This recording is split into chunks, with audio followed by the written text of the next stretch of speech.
Hello दोस्तों, आपका स्वागत है हमारे चैनल पे। आज का जो टॉपिक है उसका नाम है फाइब्रिनोलाइसिस।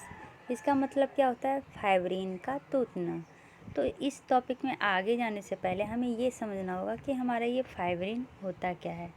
जैसा कि आप डेली लाइफ में देखते हैं, कभी खाना पका रहे हैं, खाना काट रहे हैं, सब्जी काट रहे हैं, तो आपका हाथ कट जाता है। या मेल लोग क्या करते हैं, दाढ़ी बनाते हैं तो उनका स्किन कट जाता है, तो क्या होता है, खून आने लगता है। इसको कहते हैं ब्लीडिंग। ब्लीडिंग को रोकने के लिए कभी कभार ये सिंपल प्रेस करने से भी सही हो जाता है, और ये कभी कभी अपने आप सही होता है। इसको कहते हैं नेचुरल फिनोमिना। ये हमारे बॉडी के द्वारा मेंटेन किया जाता है एक प्रोसेस के द्वारा, जिसको कहते हैं हेमोस्टैसिस, ब्लड का रोकना। इसको दूसरे भाषा में कोगुलेशन भी कहते हैं, मतलब कि क्लॉटिंग का फॉर्मेशन होना। तो इसमें होता क्या है? इसमें मेनली दो पाथवे हैं, इंट्रिंसिक पाथवे और एक्सट्रिंसिक पाथवे। ये पूरा डील नहीं करूँगी, अगर इसके बारे में जानना है तो मेरे पिछले वीडियो में जाके देख सकते हैं। इन दोनों पाथवे से क्या होता है, हमारा थ्रोम्बिन का फॉर्मेशन होता है। और थ्रोम्बिन क्या करता है? फाइब्रिनोजेन। अब फाइब्रिनोजेन क्या होता है? फाइब्रिनोजेन मेनली एक इनसॉल्युबल सब्सटेंस होता है। पहले तो ये सॉल्युबल होता है, लेकिन बाद में ये क्या करता है, फाइब्रिन में चेंज हो जाता है। किसकी मदद से? थ्रोम्बिन की मदद से। और ये फाइब्रिन क्या करता है, जैसे कि सबसे पहले क्या होता है, ये ब्लीडिंग हो रही है, तो इसके कारण हमारा एंडोथेलियल इंजरी हो गया। एंडोथेलियल इंजरी हो गया तो क्या करेगा, वहाँ पर प्लेटलेट आके अटैच होगा। प्लेटलेट क्या करता है, और प्लेटलेट को अट्रैक्ट करता है। तो सबसे पहले अगर इंडोथेलियल टिश्यू से जब प्लेटलेट अटैच करता है तो उसको अधेशन कहते हैं, क्योंकि प्लेटलेट क्या कर रहा है, नन प्लेटलेट सरफेस से अटैच हो रहा है। ठीक है, अब नन प्लेटलेट सरफेस से अटैच हुआ, अब ये क्या करेगा, एडीपी रिलीज करेगा, जिससे क्या होगा, बहुत सारे यहाँ पर प्लेटलेट आके जुड़ेंगे। तो इस प्रोसेस को एग्रीगेशन कहते हैं। एडहेशन मतलब कि प्लेटलेट को किसी नन प्लेटलेट सरफेस से जुड़ना। एग्रीगेशन मतलब प्लेटलेट को प्लेटलेट से जुड़ना। यहाँ पर बहुत सारे प्लेटलेट आ जाएंगे, लेकिन ब्लड फ्लो के कारण क्या हो सकता है, ये प्लेटलेट ब्लड के साथ बह सकता है। तो इसके लिए क्या किया जाता है, फाइब्रिनोजेन फाइब्रिन में बदलता है। ये समझ लीजिए एक नेट का छल्ला होता है, जिसके ऊपर से ऐसे क्या होता है, एक कवर बना देता है, जिसके कारण ये ब्लड के साथ नहीं जा पाता है। तो ये जो फाइब्रिन है स्टार्टिंग में इनएक्टिव फॉर्म में होता है, जिसको कहते हैं फाइब्रिनोजेन। ये सॉल्युबल होता है, लेकिन एक बार जब ये फाइब्रिन बन जाता है तो ये इनसॉल्युबल हो जाता है ब्लड में, जिसके कारण ब्लड में ये फ्लो नहीं हो पाता है। ठीक है, स्टार्टिंग में जब ये फाइब्रिन बनता है तो ये क्या होता है, मोनोमर रहता है, लेकिन ये फैक्टर, क्लॉटिंग फैक्टर 13 के मदद से ये क्या होता है, पॉलीमर में चेंज हो जाता है, जिसके कारण यहाँ पर बहुत ही ज़्यादा मजबूत कवरिंग बन जाता है। तो इसी को हम कहते हैं फाइब्रिन। तो फाइब्रिन क्या में हेल्प करता है, कोगुलेशन में हेल्प करता है। अब मान लीजिए कि ये जो फाइब्रिन बन रहा है ये बहुत ज़्यादा बन गया, ब्लड को क्या हो कर रहा है, ब्लड के फ्लो को ये ऑब्स्ट्रक्ट कर रहा है। ठीक है, रोक रहा है, ब्लड सही से फ्लो नहीं कर रहा है, तो ये तो प्रॉब्लम हो जाएगा। और एक और चीज़, अगर ये क्लॉटिंग जो है ब्लड के अंदर हो रहा है तो इसको थ्रोम्बोसिस कहते हैं। और ब्लड के बाद अगर ये जो हेमोस्टैसिस है वो ब्लड वेसल के अंदर हो रहा है तो इसको थ्रोम्बोसिस कहते हैं, और अगर ब्लड वेसल के बाहर हो रहा है तो इसको क्लॉट कहते हैं। तो अगर ये थ्रोम्बोसिस है ये ज़्यादा होने लगेगा तो इसके कारण क्या होंगे, ब्लड फ्लो में ऑब्स्ट्रक्शन आने लगेगा। इसलिए हमारा बॉडी का एक नेचुरल फिनोमिना है, वो क्या करता है, प्लाज्मिन को रिलीज करता है। प्लाज्मिन का क्या काम है, ये जो जैसे कि हम क्लॉथ के लिए क्या करते हैं, फाइब्रिनोजेन को ये फाइब्रिन में चेंज करते हैं। प्लाज्मिन क्या करता है, क्लॉथ को ब्लीडिंग में चेंज करता है, मतलब उसका जस्ट अपोजिट वर्क है। ऐसा समझ लिए कि ब्लीडिंग से क्लॉथ बन रहा है, तो इसमें कौन हेल्प करता है, इसमें हेल्प करता है हमारा फाइब्रिन। और लेकिन अगर क्लॉथ से ब्लीडिंग में करना है तो इसको कहते हैं प्लाज्मिन। ठीक है, तो ये कैसे करता है, तो ये फाइब्रिन को तोड़ के। तो चलिए आ जाते हैं टॉपिक में, क्या है हमारा फाइब्रिनोलाइसिस, मतलब फाइब्रिन को तोड़ना। ठीक है, अब ये मेनली होता कैसे है, तो ये प्लाज्मिन के द्वारा होता है। ठीक है, इसको हम दूसरे शब्दों में थ्रोम्बोलाइटिक भी कह सकते हैं। आपको बोला ना, ब्लड वेसल के अंदर जो कोगुलेशन होता है उसको क्या कहते हैं, थ्रोम्बोसिस कहते हैं। तो फाइब्रोलाइटिक का दूसरा नाम थ्रोम्बोलाइटिक भी हो सकता है। चलिए अब पढ़ते हैं फाइब्रिनोलाइसिस। इसको हम दूसरे शब्दों में क्या कह सकते हैं, थ्रोम्बोलाइटिक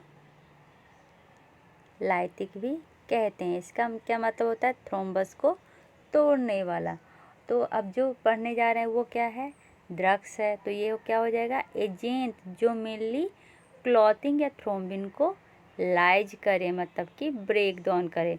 तो ये मेनली होता कैसे है, तो इसमें क्या होता है, प्लास्मिनोजेन क्या होता है, प्लास्मिन में कन्वर्ट होता है। तो ये कैसे कन्वर्ट होता है, टिश्यू प्लास्मिनोजेन एक्टिवेटर के द्वारा। और इसका काम क्या है, ये फाइब्रिन को डिग्रेडेट कर देता है। इस तरह से इसका मेनली प्रोसेस होता है। ठीक है, तो इसमें हमने क्या मुआ देखा, 3 मुआ देखा। प्लास्मिनोजेन एक्टिवेटर से प्लास्मिनोजेन का एक्टिवेट होना, प्लास्मिनोजेन एक्टिवेट होगा तो प्लास्मिन में चेंज होगा। प्लास्मिन क्या करेगा, फाइब्रिन को डिग्रेड करेगा, मतलब कि क्लॉथिंग को डिजॉल्व करेगा। तो इसमें मेनली हम इसके क्लासिफिकेशन भी पढ़ते हैं, तो वो आगे पढ़ेंगे, पहले बेसिक पढ़ लेते हैं। तो प्लास्मिन को हम क्या कह सकते हैं, एक्टिव फाइब्रिनोलाइटिक इंजाइम कह सकते हैं, जो मेनली क्या करता है, कोगुलेशन सिस्टम को क्या कर देता है, बदल देता है। ये मेनली किसके मदद से करता है, तो प्लास्मिन। और प्लास्मिन क्या होता है, प्रिकर्सर होता है सेरीन प्रोटीएज का। ठीक है, जिसको अगर हम इनएक्टिव फॉर्म में कहें, ये हमेशा ब्लड में प्रेजेंट होता है लेकिन इनएक्टिव फॉर्म में। तो इनएक्टिव फॉर्म इसका क्या है, प्लास्मिनोजेन है। ठीक है, अगर कोई इंजरी होता है तो मेनली एंडोथेलियल सेल क्या करता है, सिंथेसिस करता है टीपीए का। क्या है टीपीए, टिश्यू प्लास्मिनोजेन एक्टिवेटर, जो कन्वर्ट करता है प्लास्मिनोजेन को प्लास्मिन में। ठीक है, अगर कोगुलेशन हो रहा है और फाइब्रिनोलाइटिक सिस्टम भी हो रहा है, तो अगर नॉर्मली हो तो ये बहुत ज़रूरी है ताकि मेंटेन रहे। लेकिन अगर ये पैथोलॉजिकली हो रहा है, पैथोलॉजिकली कहने का क्या मतलब है, नाम से ही देखिए पैथोजन, तो ये क्या हो जाएगा, ये आउट ऑफ कंट्रोल हो जाएगा। और इसके कारण क्या हो सकता है, इंट्रावेस्कुलर क्लॉटिंग और ब्लीडिंग हो सकता है। इस प्रोसेस को कहते हैं डिक का फुल फॉर्म क्या होता है, डिसेमिनेटेड इंट्रावेस्कुलर कोगुलेशन। ठीक है, ये मेनली क्यों होता है, कोगुलेशन और फाइब्रिनोलाइटिक सिस्टम का पैथोलॉजिकली एक्टिवेट होने के कारण। अब ये मेनली देखते हैं प्लास्मिनोजेन से प्लास्मिन में बनने में कौन इसको इनहेबिट करता है, कौन इसको एक्टिवेट करता है। तो जो इनहेबिट करता है वो है अमीनो कैपोरिक एसिड और एंटी एक्टिवेटर।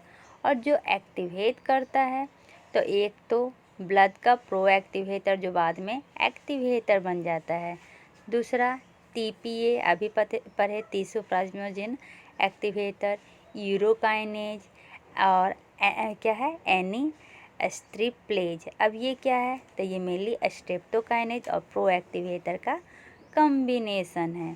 तो इधर वाला क्या कर रहा है, इसको एक्टिवेट कर रहा है और इधर वाला इनहेबिट कर रहा है। ठीक है, मान लीजिए फाइब्रिनोलाइसिस भी, ये प्लास्मिन भी ज़्यादा फॉर्मेशन कर रहा है तो उसको भी तो इनहेबिट करने के लिए कुछ होना चाहिए ना, तो वो होता है अमीनो कैप्रोइक एसिड।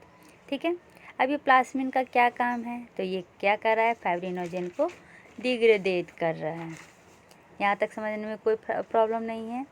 अब ये जो फाइब्रिनोलाइसिस है, अगर ये बढ़ेगा तो इसका हम मेनली किस में यूज कर सकते हैं, कौन सी बीमारी में, तो जैसा कि हम इसका मैकेनिज्म देख रहे थे, क्या देख रहे थे, ये थ्रोम्बोसिस को तोड़ने का काम करता है। तो ये ज़्यादा इफेक्टिव होता है थ्रोम्बोइटिक डिजीज में। ठीक है, अगर पूछेगा, अभी ऊपर बताया कि कौन मेन एक्टिवेटर होता है फाइब्रिनोलाइटिक सिस्टम का, टिश्यूप्लाज्मिन एक्टिवेटर, यूरोकाइनेज और स्ट्रेप्टोकाइनेज। इनहेबिटर कौन सा होता है, तो इनहेबिटर होता है अमीनो कैपोरिक एसिड, ठीक है। और जो हेपारिन और ओरल कोगुलेंट है ना, ये फाइब्रिनोलाइटिक मैकेनिज्म को कोई भी इफेक्ट नहीं करता है, ठीक है। तो चलिए अब इसके ड्रग्स के बारे में डिस्कस करते हैं। अभी क्या पढ़े, यूरोकाइनेज जो क्या करता है, इसको एक्टिवेट करता है। ये मेनली प्रिपेयर किया जाता है नियोनेटल किडनी सेल के द्वारा। सबसे पहले ये कहाँ पे आइसोलेट हुआ था, तो ह्यूमन के यूरिन में मिला था। ये एक्टिवेट करता है प्लास्मिनोजेन को और उसको कन्वर्ट करता है प्लाज्मिन में, ठीक है। ये नेचुरली ऑकरिंग इनहिबिटर है। अब दूसरा क्या पढ़ा था हमने, अल्टीप्लेज क्या है, ये भी ह्यूमन प्लास्मिनोजेन एक्टिवेटर है। इसका अगर मुँह पूछे तो ये डीएनए टेक्नोलॉजी में यूज होता है। कहाँ पर प्रेजेंट होता है, तो इंडोथेलियल सेल में प्रेजेंट होता है। इसका अगर क्लासिफिकेशन की बात करें तो इसको दो जनरेशन में क्लासीफाई किया गया है, फर्स्ट जनरेशन और सेकेंड जनरेशन। फर्स्ट जनरेशन में क्या आता है, तो फर्स्ट जनरेशन में आता है स्ट्रेप्टोकाइनेज और यूरोकाइनेज। और सेकेंड जनरेशन में क्या आता है, अल्टीप्लेज, स्पेलिंग ALTEPLAAC, अल्टीप्लेज, डेंटीप्लेज, रेटीप्लेज, ये सब आता है, PLASC सॉरी, ठीक है। तो सबसे पहले हम स्ट्रेप्टोकाइनेज के बारे में जानते हैं। स्ट्रेप्टोकाइनेज क्या है, एक एक्स्ट्रा सेलुलर प्रोटीन है जो ऑब्टेन होता है बीटा हेमोलाइटिक स्ट्रेप्टोकोकी के द्वारा। ये क्या है, एंटीजेनिक है और इसके कारण कभी कभी एलर्जी भी हो सकता है, ठीक है। तो एंटीबायोटिक इसको प्रिवेंट करता है, जो मेनली हम 5 साल तक लेते हैं। ये क्या है, तो ये एक हाइड्रोलाइज फाइब्रिन है, प्लग है। मतलब ये फाइब्रिन प्लग को क्या करता है, हाइड्रोलाइज करता है। कैसे, तो क्लॉटिंग को कम करके, मेनली जो 5 और 7 फैक्टर होता है उसको इनहेबिट करके। तो इसका यूज कहाँ कहाँ होता है, तो इसका यूज होता है एक्यूट पल्मोनरी एम्बोलिज्म में, डीप वेन थ्रोम्बोसिस में और एक्यूट मायोकार्डियल इन्फ्रैक्शन में यूज होता है, ठीक है। तो हमने दो के बारे में पढ़ लिया, एक तो स्ट्रेप्टोकाइनेज और दूसरा यूरोकाइनेज। अब आते हैं हमारा लास्ट अल्टीप्लेज। अब अल्टीप्लेज क्या होता है, ये मेनली हमारा ह्यूमन प्लास्मिनोजेन एक्टिवेटर है जो ऑब्टेन होता है डीएनए टेक्नोलॉजी से हमारे इंडोथेलियल सेल के द्वारा। ये एक आइडियल थ्रोम्बोलाइटिक एजेंट है, याद रखिएगा। आइडियल थ्रोम्बोलाइटिक एजेंट पूछेगा तो कौन सा है, तो वो है अल्टीप्लेज, ठीक है। ये आइडियल क्या है, थ्रोम्बोलाइटिक एजेंट है। ये एंटीजेनिक नहीं है। अभी जो हम पढ़ रहे थे वो क्या था, एंटीजेनिक था, लेकिन ये हमारा एंटीजेनिक नहीं है। ये प्लास्मिनोजेन को क्या करता है, एक्टिवेट करता है और फाइब्रिन को ये क्या करता है, डिग्रेडेट करने में हेल्प करता है। अगर इसका डोज लेने की बात करें तो ये आईवी इन्फ्यूजन से लेते हैं 60 mg ओवर फर्स्ट आवर, ठीक है। और मेनली अगर ऐसे लेना रहता है तो किस रेंज से अगर इसको इंक्रीज करना रहता है तो करते हैं 20 mg पर आवर। तो इसका और भी ड्रग्स कौन कौन सा हो सकता है, तो रेटीप्लेज, टेरीप्लेज, ठीक है। तो यहाँ तक आपको ये समझ में आ गया कि थ्रोम्बोलाइटिक एजेंट होता क्या है, इसमें कौन कौन सा हम ड्रग्स यूज करते हैं। तो आशा है आपको ये वीडियो पसंद आया होगा। अगर पसंद आया तो लाइक और